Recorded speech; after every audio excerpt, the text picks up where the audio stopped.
The red squirrel is the smallest and rarest of the two species of squirrel and the only one native to this country. This makes preserving and conserving them both a moral and heritage matter. There are two main reasons for the red squirrel's situation. One is that the grey squirrel, the red squirrel's American cousin, carries a lethal disease known as squirrel pox. This can only be caught by red squirrels.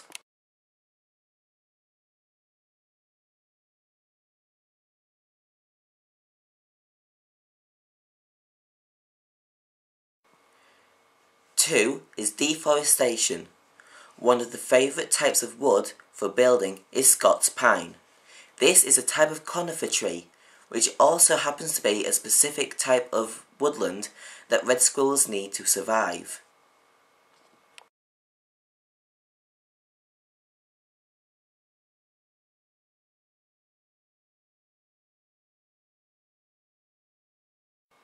A way to preserve the red squirrels is to do the same sort of thing as a zoo would, by locking them up and breeding them with others of their own kind from this country or around the world, similar to Kilnsey Park.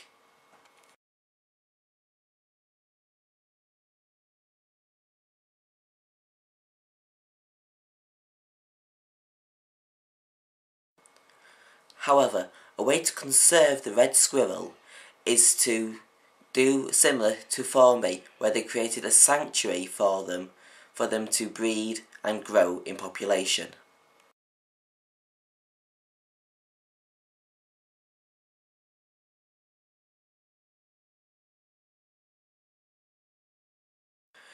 The sanctuaries need to be specifically designed and maintained to keep the red squirrels in while trying really hard to keep the grey squirrels out.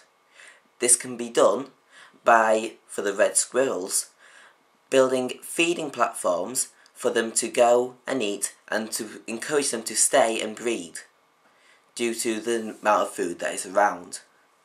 Also, to keep the grey squirrels out, keepers and rangers around the park will rely on their own eyes and public to come in and telling them whether they've spotted a grey squirrel or not. Once they've found out that there's a grey squirrel in the area, they will set up humane traps to capture these animals, then dispose of them.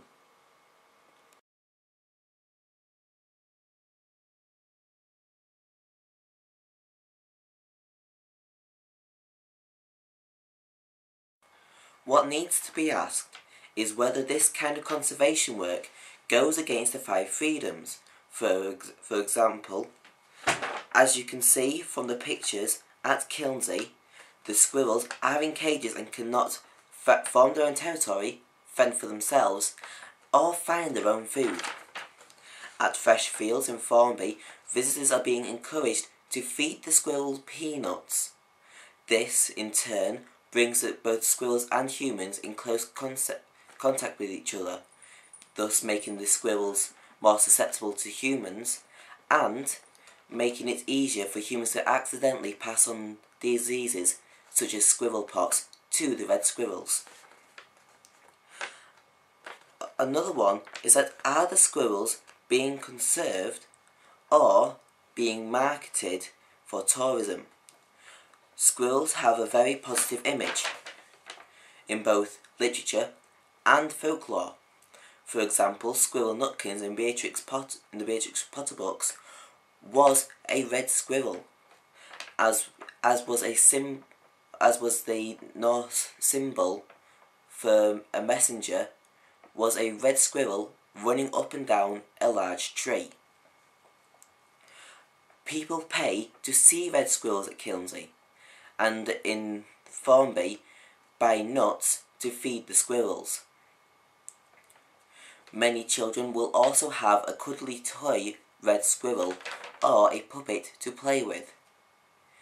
Would people be willing to conserve these creatures if they weren't cute, cuddly and easily sellable? I mean, if they were scaly and manky, would we want to conserve them? You'd think Yes, because they are part of our culture and heritage. But a lot of people wouldn't bother.